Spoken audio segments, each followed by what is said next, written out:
Hi. Welcome to Streaming Tuesdays from Wisdom Way Center for Spirituality. I'm Dr. Marian Diaz. And I'm Carly Swenson. And we're excited to be with you here again, walking through different themes related to spirituality. And so we've had some exploration of Consciousness? Yes, consciousness, awareness, and then we did stillness. Yes, I think stillness. I was going to say silence, but it was stillness. Yeah. Yes. So if you want to go back and watch those, I think these will build on each other a little bit. And so today we're going to be exploring the concept of allowing. So Yes. I just sort of want to start off by saying that for me, there's a lot of talk in spirituality around acceptance. And sometimes when I think of that word, I think it tends toward more like saying, oh, it's actually okay. Yes. Right? Yes. Like accepting, like, yeah, all right, that's good. That there's some sort of a judgment value to it. Which, when I'm talking about allowing, it's really more about just seeing what is. And allowing, like letting that be without any sort of judgment value given to it. For sure. I know for me, along those lines, I really struggled for forever. And then in therapy, I had that realization of there is accepting that things exist. So there's accepting that there are certain things in the world that just are. And then there's finding things acceptable. And so there are things that just are. And I accept that they are. They're not acceptable or ideal, in a way of let's end hunger, stuff like that. But just kind of even understanding that those are two different forms of accepting. And when you view that other form as more of an allowing, it seems so much sweeter to me. It just feels calmer because it's more of a letting go, surrender, just things will unfold, things will be, and we certainly have control over a lot of things, like our thoughts and our reactions, but there's so many things that are just so far beyond it, and when you put your energy out into all of those things that you really can't affect, that sort of change, when you find it unacceptable, that can be very exhausting. So yeah, that was for me a big thing of accepting, relating to the concept of allowing. Yeah. I think it just can kind of, it helps you see reality sort of more clear. Yeah, yes. Clearly. And can just provide that little space for you to sort of step back and then, to come back and say, okay, am I called to act? Am I called to give some sort of response? But just having that space be there where you're just, okay, this is reality, especially around things that, even in ourselves or things that are outside of us that we can or can't control, just to step back and then we can sort of, from a space that's more free, discern what's the appropriate response. Yeah, I mean, like you say, space is more free. I love that because it really is that when you allow yourself to kind of step back and have that stillness and awareness, then that's when the allowing comes. So it really is these levels kind of building on each other. Yeah, because you're not as caught up in all of that, everything that's so easy to get caught up in. Yeah, and there's a little more focus maybe. Focus. So what I'm going to invite all of us to do is we'll go into about 3 minutes of shared silence. And I just invite you to, as I'm talking, spend a little time just pondering on something maybe in your life. It could be something positive or something that makes you a little just a little not a big oh my God. And just sort of bring that into the space of the silence and just drop in that word, allow, maybe as a verb, as allow or allowing, as you feel comfortable. I was thinking about this morning, and I know there's something in my life that I'm going to bring, and it's just going to be okay, this is related to relationships, something I don't necessarily control, but I know that I've been consciously allowing for now. But it's something I need to consistently revisit. Mm-hmm. Because sometimes we do allow some messiness in our lives, right? Well, and I think you have to allow some it's the messiness reality. because it's all messiness. So, yeah. So, okay, well, I'll start us with our little sound. So just Okay. ask you to get comfortable in your space, whether you're sort of seated. Just invite you, if you feel more comfortable, feel free to close your eyes. And let's just begin by taking a deep breath and sort of letting go everything beyond this issue that we're going to bring to our time together in the silence today. So just take a deep breath and release. Maybe you feel some tensions in your body somewhere, and just let that go. Release that too as you're able.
You're ready. Open your eyes, stretch a little bit.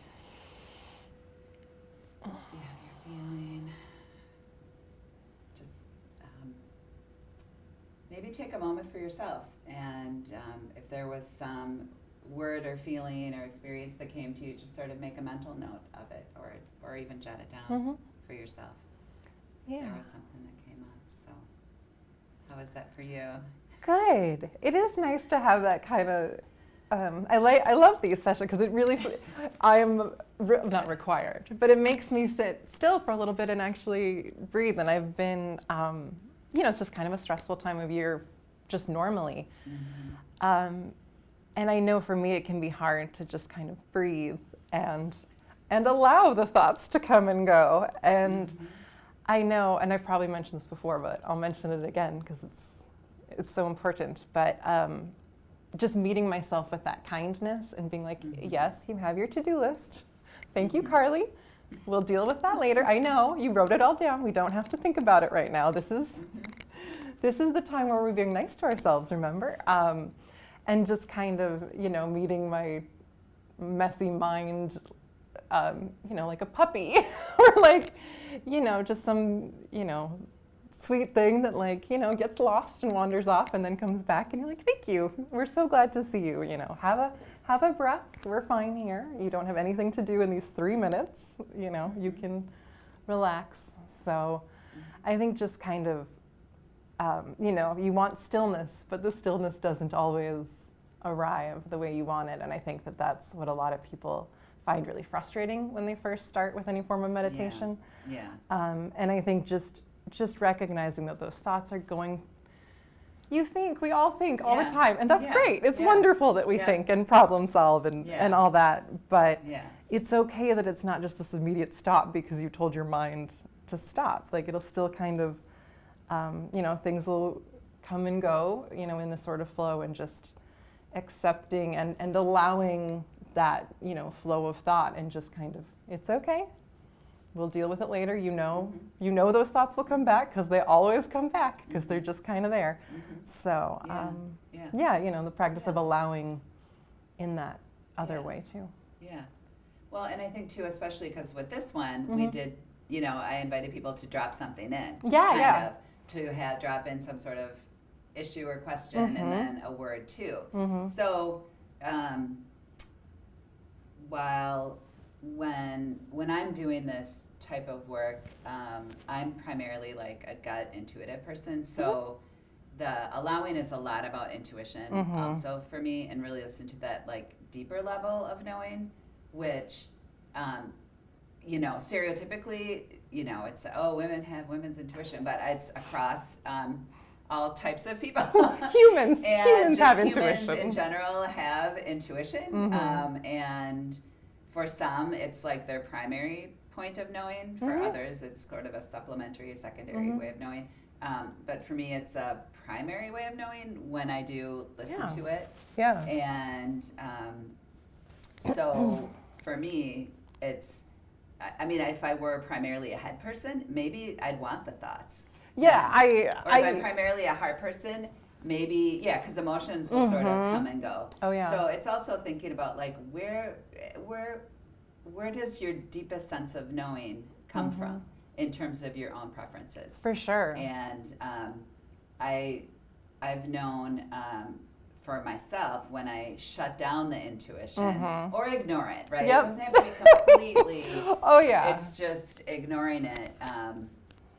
That's when then eventually I have, negative outcomes from decisions. But I think also what this allowing does again is just let you sort of step back. And what I found, which was kind of surprising, was that I actually started praying for this person. I was just like, that's what I was sensing. Yep. Coming out of me. So. No, intuition is such an interesting thing to me because I know it's something that I have, but just being a very kind of sensitive person in the world, as a child, you get told to kind of tone that down, because you need to function, and interact with people in certain socially acceptable, conventional ways.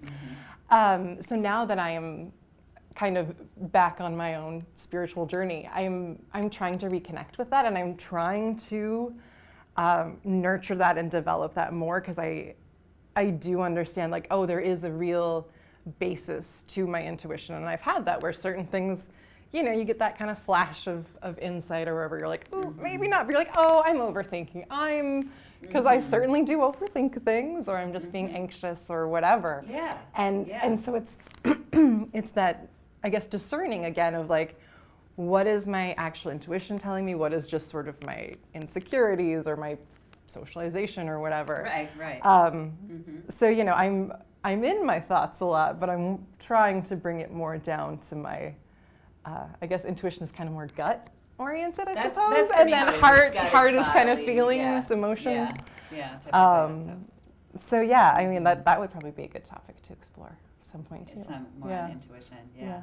Yeah, you're right that does take sort of sifting through because like even this experience that I was bringing, like on the surface, sort of what I would say, it seems like messy, right? We were talking about mess. Yep. And there's also this beautiful song that I love by Jason Mraz. It's a beautiful mess. Yes. And but it's like, okay, so is this a beautiful mess that I could like look at and love, and either in the future I'll clean it up or someone else will clean it up, and we'll go on and grow in love and peace and joy?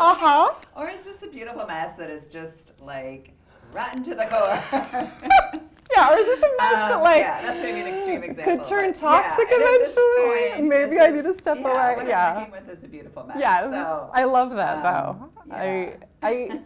yeah. I think that we just, I mean, because we live in a world that's so focused on like productivity and outcome oriented and Yeah. driven that sometimes just appreciating that messiness and recognizing that it's human and that's everybody. Like if anybody seems like there isn't a mess, either they're in like one random point, like one singular point where like everything is smooth for like 5 minutes, or you know we're stuck in kind of perfectionism or those kind of things that you know are worth releasing for, you know, to just be kinder on ourselves and recognize that there's beauty in the mess. So yeah.